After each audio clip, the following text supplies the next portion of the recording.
Welcome to Quick Bytes, the lunchtime live stream with your tech integration specialist, Scott Conway.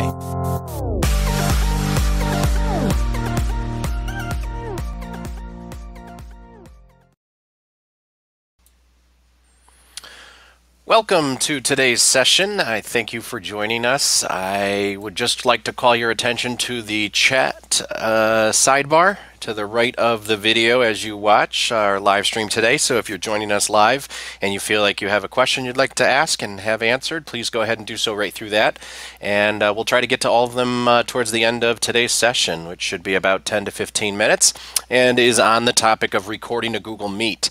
Now, I do want to preface this entire session with a huge disclaimer that you need to check first with your school district and your building administrator or principal whether or not you are allowed to record a Google Meet.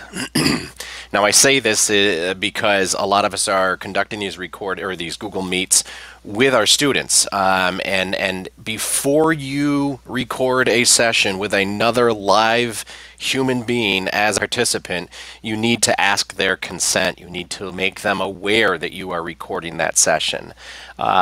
So if this is okay in your district, then you would need to request permission from everybody that's on that meet. If somebody joins in the middle of it, you probably will need to request their consent and or get it from them. And if your school district does not allow you to record a Google Meet, then you cannot record a Google Meet with other participants on the actual session.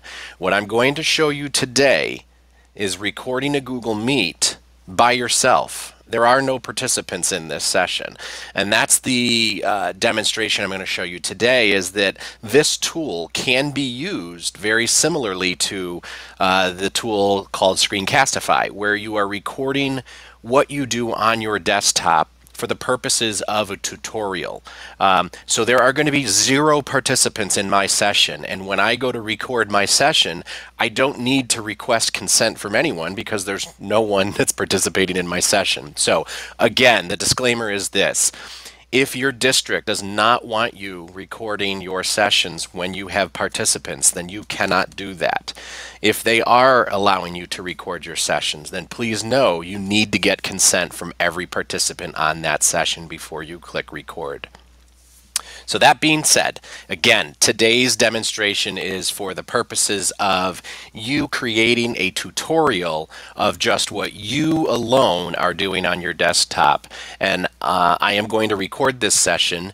It is only going to record the session that is on my desktop for the demonstration purposes. So let's get right to it. I'm going to close out of this and let's go right over to Google Meet.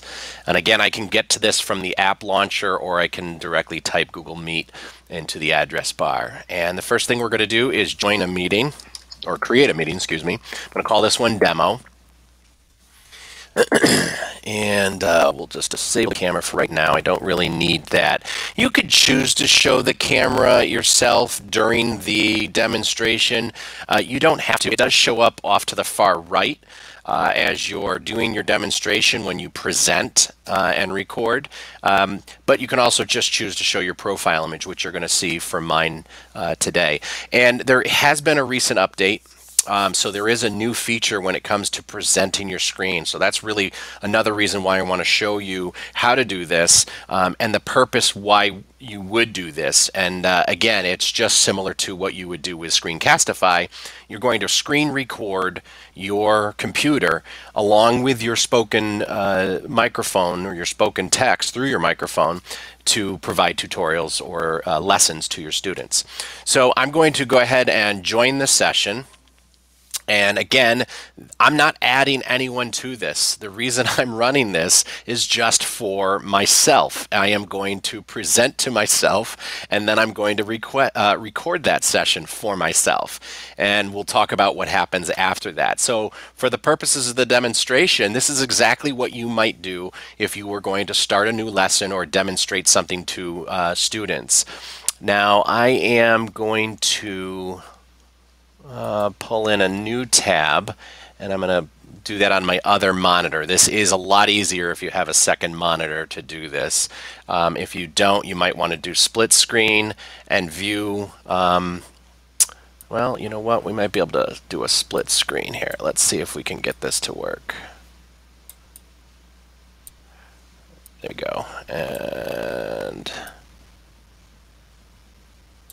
okay. I'm going to try to do this with split screen here. Hopefully this will work for you. You can kind of see what I'm doing. So at this point, I'm going to go ahead and present. So I want to, as you can see, my screen on the right is just a blank new tab. And that's where I'm going to do my demonstration. So for right now, I need to start presenting my screen. I'm in the Google Meet. I've got no other participants with me. That's the way I want it. And I'm going to go ahead and click Present Now in the lower right-hand corner. And you'll see that the other options that we've had, or the options that we've had all along, was your entire screen, which gets everything on this screen that you're looking at. So if a new pop-up comes up, it would show that. If a new window were to be opened, it would show that as well. Or you have the option of a window, and that's where you were confined to just that one screen. So if something popped up in place or in front of or behind, you wouldn't necessarily get that. Those were your two traditional options. Google recently rolled out another option called a Chrome tab, and the benefit of the Chrome tab is that you're going to get audio with that. I know I've heard a couple people say, oh, I tried to record or record a session on Google Meet, and I was reading or I was playing a storybook and it didn't record the audio from my computer. And that is a known limitation of Google Meet. It does not carry over when you're live streaming or you're doing your presentation. It doesn't carry over the audio from your system. It's done intentionally, actually. It's purposely disabled. So they have released a new feature called Present from a Chrome tab, and the best benefit to this is that it will include audio from that tab. So if there's a video playing on that tab, the audio from that video will carry through to the presentation. It will carry through to the recording. So that's a huge gain for us. I'm going to show you what that looks like. I'm just going to click Chrome tab, and then it's going to ask me, well, which one do you want to pull in? I've got several tabs open on multiple screens here. So new tab is the one that I have open to the right. And you can see in the lower left-hand corner here, I've got the Share Audio checked. So anything from that tab, if it's running audio, it will include that audio and share it over to you. So I'm going to go ahead and click Share, and you can see now that it's kind of updating. I'm presenting.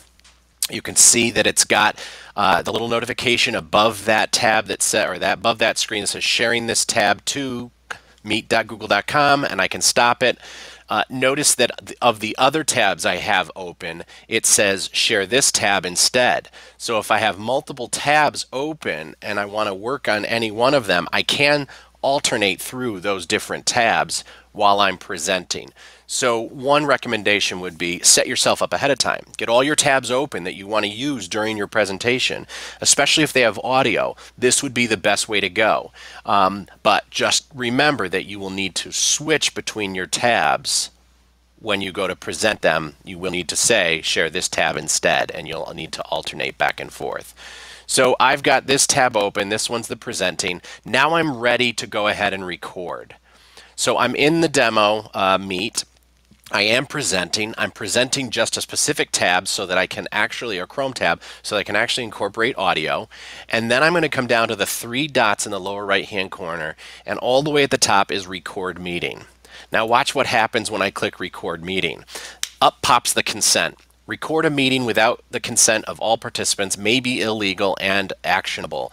You should obtain consent to record this meeting from all participants, including external guests and guests who join late. So that's exactly what I shared with you prior to starting this demonstration, was that if you are going to do this with participants, you have to get their consent. And if participants join late, you have to get their consent.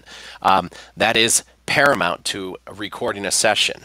Now, for the demo for today, I have 0 participants. I'm only using this tool to record my own desktop, and it will save it for me so that I can display it or post it to my student later. So they're going to be viewing this after the fact, after it was recorded. So again, I've got 0 participants in this session while I'm recording, therefore I don't need to ask anyone's consent.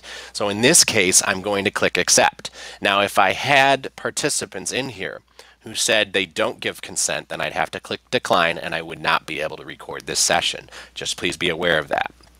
All right, I'm going to accept. Again, I have 0 participants. I don't need to ask any of them. You can see that it has now clicked on recording. So it is recording in the upper left-hand corner. It's recording everything you see, but it's only recording what I'm presenting on the tab that is active, and that's this one to the right, where you see it's just the Google search page. On the left is my screen where I am presenting from, and that's Google Meet. Notice that I have presentation audio turned on, and that's because I'm presenting from a Chrome tab. Again, I want to make that abundantly clear. Now, anything I do on the right-hand side over here on this tab is going to be recorded. So it will be recorded for the purpose of playback later, and maybe I want to show it to a group of students. I want to post it to a group of students. I can do that. Staying right within this tab, I'll pull up YouTube, and I just want to pull up a video. Not that you're going to see this recorded after the fact, but if I was going to play a YouTube video, here's Bohemian Rhapsody on Boomwhackers. If I were to play this video using the old settings, the participants wouldn't be able to hear the audio coming through from this video, and that's what is important. All right, I'm going to stop it there, but that little bit of audio that you hear from that video on the old platform would not have come through, but because we are presenting the Chrome tab with presentation audio included, as you see here, it is going to carry that audio through. So anything that I continue to do on this screen, so if I move my mouse, I click on certain things, I click on this little image of the Google Doodle, and I go down and I look at this. Anything that I do here is going to be recorded in this Google Meet session, along with my audio that's coming through from my headset microphone. So that is the quick little demonstration of recording a Google Meet. And again, the reason you might do this is it might be to present a lesson. From your desktop, just you are presenting. You have no participants in the meet. You set up your own meet. You join your own meet. You have 0 participants. You set all your Chrome tabs up that you want to use for demonstration purposes or the lesson that you're going to provide, and then you move through and turn that recording option on like we are doing right now. And when you go through your content for that Chrome tab that you see active, it will be recorded. When you're done with the recording, come back down to your 3 dots and you kind of back out the way you came in. You first stop your recording. Notice it's going to say stop the recording. Yeah, the recording will be saved in Scott Conway's Google Drive. So it's going to automatically save to a Google Meet or Meet Recordings folder for you. So it takes care of it. I go ahead and click stop recording. I'm still in the Google Meet, but I'm no longer recording what I'm doing. So if I go back to this screen right now and I click on it some more and I keep explaining, the recording's done. None of this will be included. And if I start a new recording, it will create a separate video that you might then have to either post or merge and combine later through some other video editing software. But right now I've got 1 recorded session. Now I can also continue to back out of this by stop presenting. So it's no longer presenting. You're just looking at me on my Google Meet session, and I'm talking. So I've no longer presented, and the last thing I would do is I would hang up or leave the call, and that is it. So that is how you can record a Google Meet. Again, there are considerations for privacy. You do need to request consent. Your district may not allow you to record a meet at all. So please check with your school building administration or your district administration to find out what the policy is on all of that.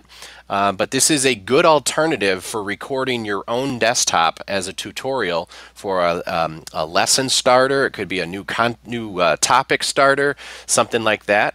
And that, I think, is the question that's coming into us right now is, what are the pros and cons of Google Meet versus Screencastify? Well, They're really, with Google Meet, you have unlimited length of recording. With Screencastify on the free version, you do have a 5-minute limit. Now, I know during this time period we have the free unlimited access that was granted to us, but if your district doesn't have that unlimited access, or they don't pay for it, or let's say a few months from now that you no longer have unlimited access, now you're limited to 5 minutes. And if you need to go over that 5-minute mark, that's where something like recording a Google Meet of just you doing a tutorial might be beneficial over Screencastify. Outside of that, the two of them pretty much do the same thing. It's just kind of using Google Meet in an out-of-the-box type of use, where Screencastify, that's really what its sole purpose is. Google Meet serves quite a few different purposes.